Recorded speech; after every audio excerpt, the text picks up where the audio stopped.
Selamat pagi, bersama saya, Cindy Raja.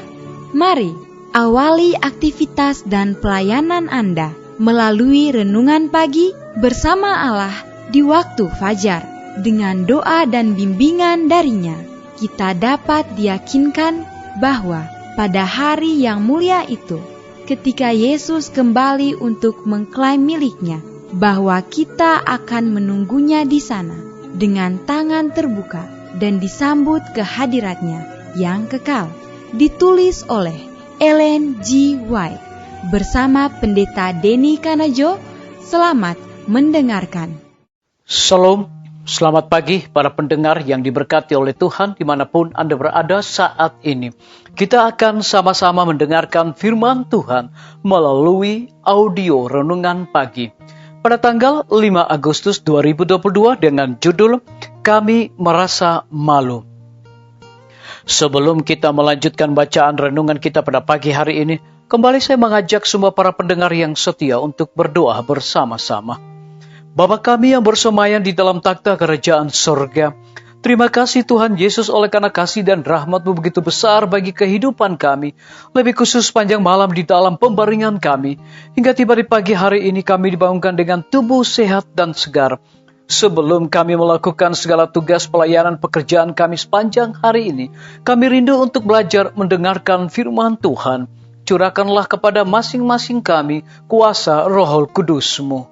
Terima kasih Tuhan Yesus, dengarlah doa kami Bapa, dan mau mengampuni segala dosa kami, karena kami sudah berdoa hanya di dalam nama Tuhan dan Juru Selamat kami.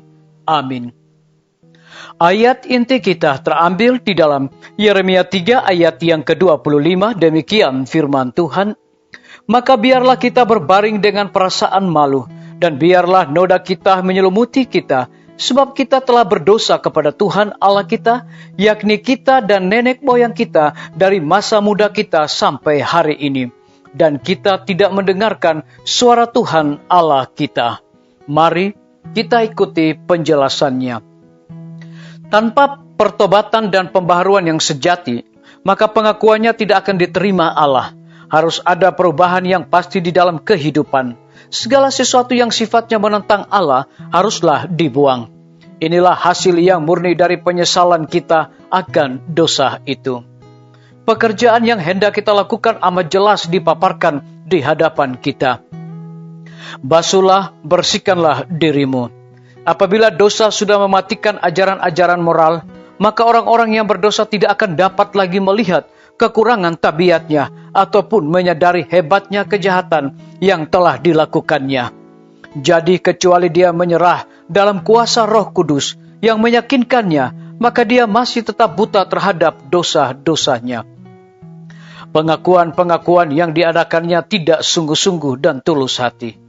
Terhadap pengakuan segala dosanya selalu disertai dalih-dalih mengatakan bahwa kalau bukan karena situasi tertentu, dia tidak akan pernah melakukan ini dan itu, atas hal mana dia ditegur. Dikutip dari buku Kebahagiaan Sejati, halaman 43 dan 45. Tidak ada orang yang hidup untuk dirinya sendiri. Rasa malu, kelelahan, dan kematian dibawa ke atas Israel oleh dosa satu orang. Berbagai dosa yang disimpan dan dipraktikkan oleh orang-orang yang mengakui Kristen menimbulkan ketidaksetujuan Allah atas jemaat. Pada hari ketika buku besar sorga akan dibuka, hakim tidak akan dengan kata-kata menyatakan kepada manusia kesalahannya, tetapi akan melemparkan satu pandangan yang tajam dan meyakinkan. Dan setiap perbuatan, setiap transaksi kehidupan akan dengan jelas terkesan pada ingatan pelaku kesalahan. Orang tersebut tidak akan seperti pada zaman Yosua, perlu diburu dari suku-suku Israel hingga ke keluarganya. Tetapi bibirnya sendiri akan mengakui rasa malunya, keegoisan, ketamakan, ketidakjujuran, penipuan, dan kecerobohannya. Disalin dari buku Testimonis jilid 4, halaman 493. Biarlah bacaan renungan kita saat ini akan menjadi berkat bagi kita semua. Mari kita tunduk kepala dan kita berdoa. Bapa kami yang bersemayam di dalam takhta kerajaan sorga, terima kasih Tuhan Yesus, oleh karena kasih dan rahmat-Mu begitu besar, melalui kebenaran firman Tuhan di pagi hari ini, mengingatkan kembali kepada kami, tanpa pertobatan dan pembaruan yang sejati, maka pengakuannya tidak akan diterima Allah. Harus ada perubahan yang pasti di dalam kehidupan. Segala sesuatu yang sifatnya menentang Allah haruslah dibuang.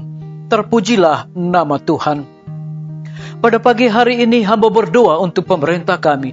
Tuhan memberkati Bapak Presiden bersama Wakil Presiden, para menteri dan seluruh stafnya, Bapak Gubernur bersama dengan wakil, Bapak Wali Kota bersama wakil, Bapak Bupati bersama wakil, camat dan seluruh stafnya, kepala desa, lurah, RT, RW, dimanapun mereka berada saat ini. Kiranya Tuhan lindungi pelihara mereka, berikan mereka kekuatan kesehatan, hikmat dan pengetahuan sorga, agar dapat menjalankan roda pemerintahan, dan juga di dalam mengambil setiap keputusan, biarlah itu mendatangkan berkat bagi rakyat dan bangsa kami. Kami juga berdoa untuk para tim medis. Tuhan berkati dokter, perawat, bidan, semua para pekerja kesehatan yang sedang melayani di setiap rumah sakit, bahkan puskesmas. Kiranya Tuhan curahkan hikmat pengetahuan sorga dan roh dedikasi di dalam pelayanan kepada masing-masing mereka. Lebih daripada itu kami berdoa untuk kelanjutan pembangunan Rumah Sakit Advent Palangkaraya, Rumah Sakit Advent Kupang. Kami serahkan semua para pembina, panitia, dan juga tukang dan material yang digunakan. Biarlah dengan bantuan kuasa sorga, dengan jujur dan setia, mereka dapat melaksanakan pembangunan itu selesai tepat pada waktunya. Lebih daripada itu kami berdoa bagi hamba-Mu Dr. Raymond yang telah dipercayakan untuk memimpin Rumah Sakit Advent Palangkaraya. Hikmat sorga dicurahkan kepadanya. Kami juga berdoa untuk guru-guru, kepala sekolah dan setiap siswa di setiap lembaga pendidikan. Curahkan hikmat pengetahuan sorga untuk mendidik anak-anak untuk memiliki karakter Yesus Kristus. TNI, Polri, PNS, wira swasta, petani, pedagang, nelayan, ojek online, dan saudara-saudara kami yang ada di dalam penjara. Tuhan lindungi, pelihara mereka, cukupkan kebutuhan mereka, dan berikan juga sukacita di dalam tugas dan tanggung jawab mereka. Kami juga menyerahkan pimpinan-pimpinan organisasi gereja Tuhan, dari tingkat yang tertinggi sampai kepada gembala jemaat. Saat ini Tuhan, mereka membutuhkan kuasa Roh Kudus dalam pelayanan mereka. Kami menyerahkan para pendengar yang setia, yang berulang tahun saat ini dimanapun mereka berada. Kiranya dengan bertambahnya usia yang Tuhan percayakan di dalam hidup mereka, mereka selalu bersyukur dan juga melayani Tuhan dengan penuh kesetiaan. Kami juga berdoa untuk para pendengar yang memiliki keraguan, iman yang rapuh. Tuhan berikan kekuatan kepada mereka untuk mereka terus berharap bersandar hanya kepada Tuhan Yesus.